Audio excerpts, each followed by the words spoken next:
Hello लोगोफोर नोंथांमोन बयखौबो आंनि Bodo Education 19 चेनेलाव फिन खेबसेबाव बरायफिनबावनाय जाबाय।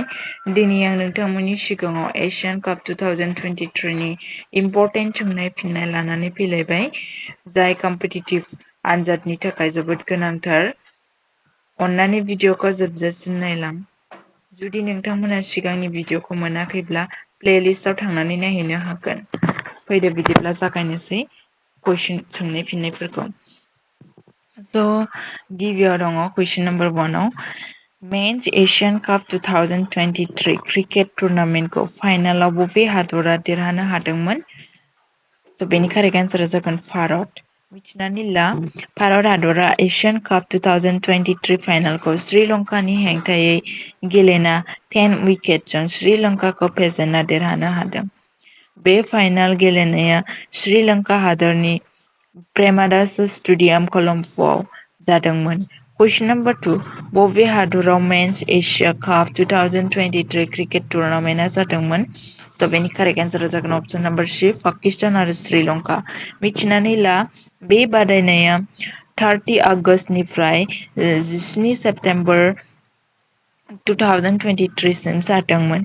बे बादायनाया पाकिस्तान आरो श्रीलंकायाव हाइब्रिद मडेलाव जादोंमोन। गासै मोन 13 बार गेलेनाय जादोंमोन, जेराव पाकिस्तान आरो खनब्रै आरो श्रीलंकायाव मोन 9 मोनसे गेलेनाय मेच जादोंमोन। बे बादायनाया देग्लाय 16थि एडिशन।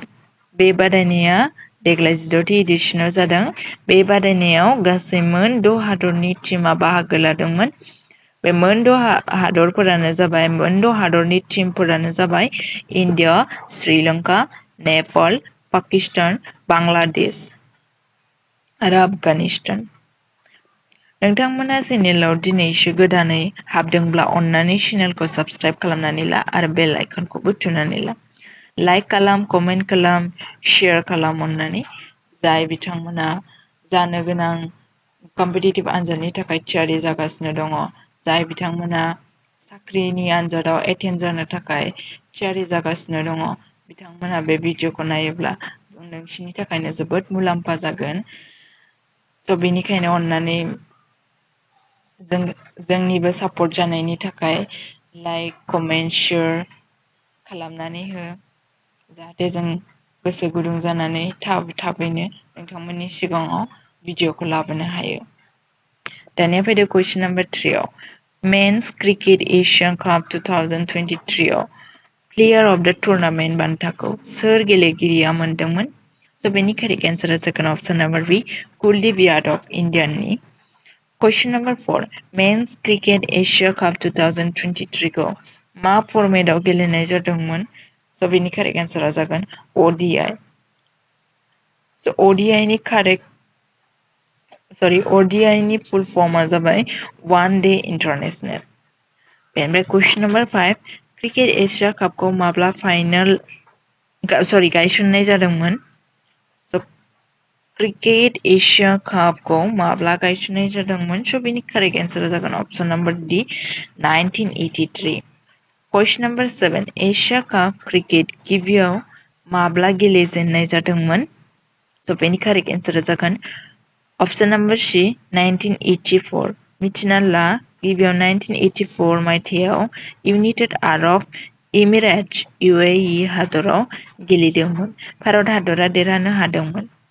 कुइसन नम्बर 8 एशिया काप क्रिकेटखौ सोर अर्गेनाइज खालामो? स' बेनि कारेक्ट आन्सारा जागोन ACC। स' मिथिनानै ला ACC नि फुल फर्मआ जाबाय एशियान क्रिकेट काउन्सिल। गायसनदोंमोन बिखौ 19 सेप्तेम्बर 1983। हेडक्वार्टार्स कलम्बो। कलम्बोआ बहा दङ? श्रीलंकायाव। चेयारमेन जय शाह। कुइसन नम्बर 9 बबे हादरा मेन्स क्रिकेट एशिया काप फाइनालखौ बयनिख्रुइबो बांसिन खेब देरहानो हादों? स' बेनि कारेक्ट आन्सारा जागोन अप्शन नम्बर C भारत, जोंनि इन्डियाया। स' मिथिनानै ला भारत हादरा दिनैसिम गासै 8 बार चेम्पियन देरहानो हाबाय। बे 8 बार चेम्पियनखौ माब्ला देरहानो हादोंमोन आं नोंथांमोननि सिगाङाव बुंथिनानै होनो सानदों। So गिबि खेब 1984 आव, नैथि खेब 1988 आव, थामथि खेब 1990 आव, ब्रैथि खेब 1995 आव, बाथि खेब 2010 आव, द'थि खेब 2016 आव, स्निथि खेब 2018 आव, and दा 2023 आव भारत हादरा देरहानो हाबाय। बेनिफ्राय नैथियाव श्रीलंका 6 बार चेम्पियन देरहानो हाबाय। श्रीलंकायाबो 6 बार चेम्पियनाव देरहानो हाबाय। Then question number 10.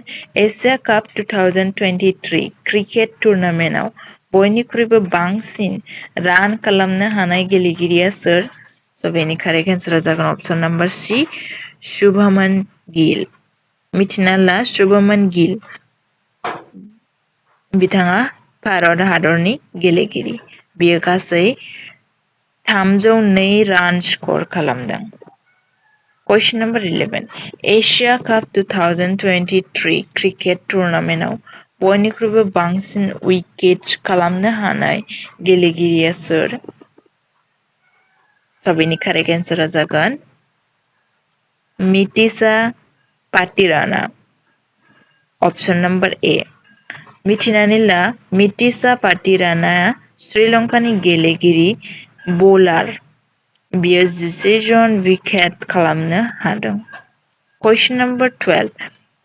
बबे हादरा मेन्स क्रिकेट एशिया काप 2023 आव गिबि खेब बादायदोंमोन? फिननाय option number D, Nepal. Question number 13. एशियान काप 2023 क्रिकेट टुर्नामेन्ट बादायनायाव भारत हादरनि टीम केप्टेना सोरमोन? स' बेनि कारेक्ट एन्सारा जागोन अप्शन नम्बर ए, रोहित शर्मा। मिथिना ला गुबुन गुबुन हादरनि केप्टेनफोरनि मुं। भारत हादरनि केप्टेननि मुङा जाबाय रोहित शर्मा। बांलादेश हादरनि केप्टेननि मुङा जाबाय शाकिब अल हासन। नेपाल हादरनि केप्टेननि मुङा जाबाय रोहित कुमार पंडेल। श्रीलंका हादरनि केप्टेननि मुङा जाबाय दाशुन शानाका। पाकिस्तानना जाबाय बाबर आजम। अफगानिस्तानना जाबाय हासमतुल्ला शहीदी। Question number 14. Cricket Asia Cup 2023 नि स्पन्सर खालामनाय कम्पानिया मा? फिननाय अप्शन नम्बर ए, सुपर इलेभेन। नोंथांमोननि थाखाय सोंथिफोर आं लानानै फैलायबाय। नोंथांमोना कमेन्टखौनो खालामा, थेवब्लाबो आं कुइसनखौ लानानै फैदों लास्ट पार्टआव। अन्नानै कमेन्ट खालामहर। नोंथांमोननि थाखायनो आं बे कुइसनखौ लानानै फैयो, जाहाथे कमेन्ट खालामथों, ट्राइ खालामथों, नाजाथों साननानै। नाथाय नोंथांमोना खालामा, खम मानसियानो खालामो। थेवब्लाबो आं कुइसनखौ बुंथिनानै होनोसै। अन्नानै कमेन्टखौ होनो नाजाथार, जोंबो गोजोननाय मोनगोन। स' कुइसनानो जाहैबाय मेन्स क्रिकेट एशिया काप 2022 खौ बबे हादराव देरहानो हादोंमोन? थांनाय बोसोराव मेन्स एशिया काप 2022 खौ बबे हादराव देरहानो हादोंमोन? बेनि एन्सारखौ नोंथांमोना हरबानो जाबाय। बेयाव मोनब्रै अपसन दंखायो।